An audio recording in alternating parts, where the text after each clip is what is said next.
له کابله تر سن پترزبورګ پورې د افغانستان د اقتصادي ډیپلوماسۍ پراختیا په سیمه ییزه کچه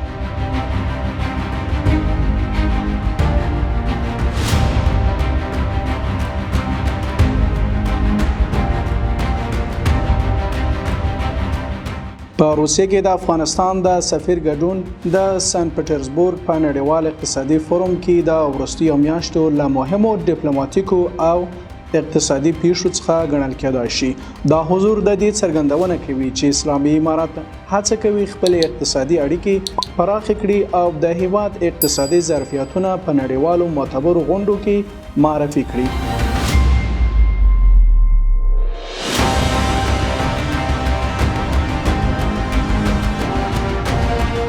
د عروج څېړنیزې ادارې په دې مهم اقتصادي فورم بیطرفه شننه کړې ده. هیله ده تر پایه مو ملتیا وکړي. د سن پترزبورګ نړیوال اقتصادي فورم د نړۍ له سترو اقتصادي غونډو څخه شمیرل کیږي. دغه فورم هر کال د لوړپوړو دولتي چارواکو، پانګوالو، سوداګرو، د لویو شرکتونو د مشرانو او اقتصادي متخصصینو په ګډون د لسګونو هېوادونو د استازو په حضور کې جوړیږي.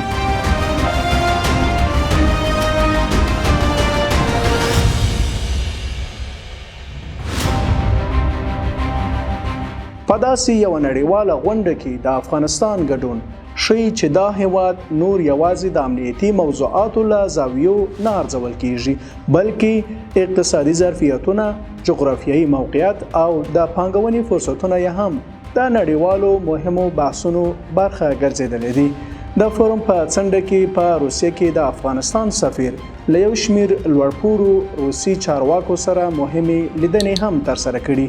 د روسي د لومړي وزیر له مرستیال او دغه هیواد د سوداګرۍ او صنایعو خونې له رئیس سره خبرې اترې د هغو غونډو له ډلې وي چې د اقتصادي همکاریو پراختیا، د سوداګریزو اړیکو پیاوړتیا، افغان سوداګرو ته د لا ډیرو اسانتیاوو برابرولو او په روسي کې د میشته افغانانو او محصلینو د ملاتړ پر محور راڅرخېدي.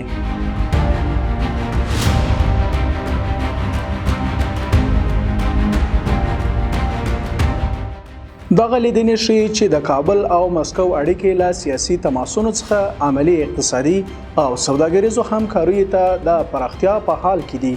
دا بهیر کولی شي افغانستان ته په سیمه ییزو او نړیوالو بازارونو کې د حضور نوې دروازې پرانیزي.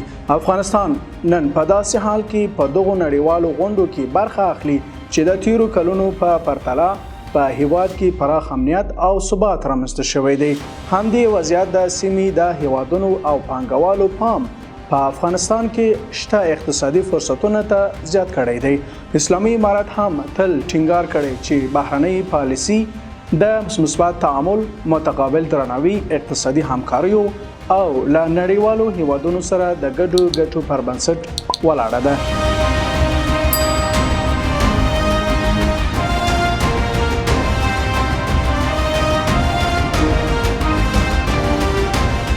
د سن پترزبورګ فورم په څنډه کې ترسره شوي لیدنو وښوده چې د افغانستان اقتصادي ظرفیتونه تر بل هر وخت زیات د نړیوالو پام ځان ته راړوي.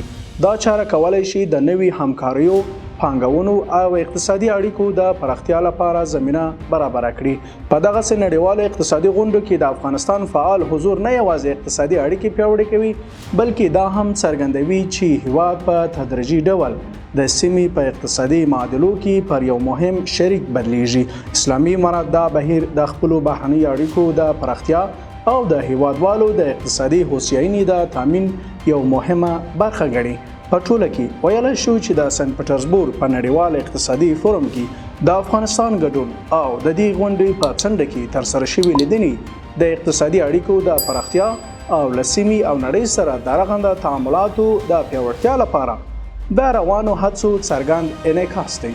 له روسي چارواکو او اقتصادي بنسټونو سره شوي خبرې اترې د سوداګریزو همکاریو د پراختیا، د ګډو ظرفیتونو د اغېزمنې ګټې اخیستنې او د دواړو هیوادونو ترمنځ د نویو همکاریزو فرصتونو د رامنځته کولو لپاره د متقابلې لیوالتیا ښکارندویي کوي.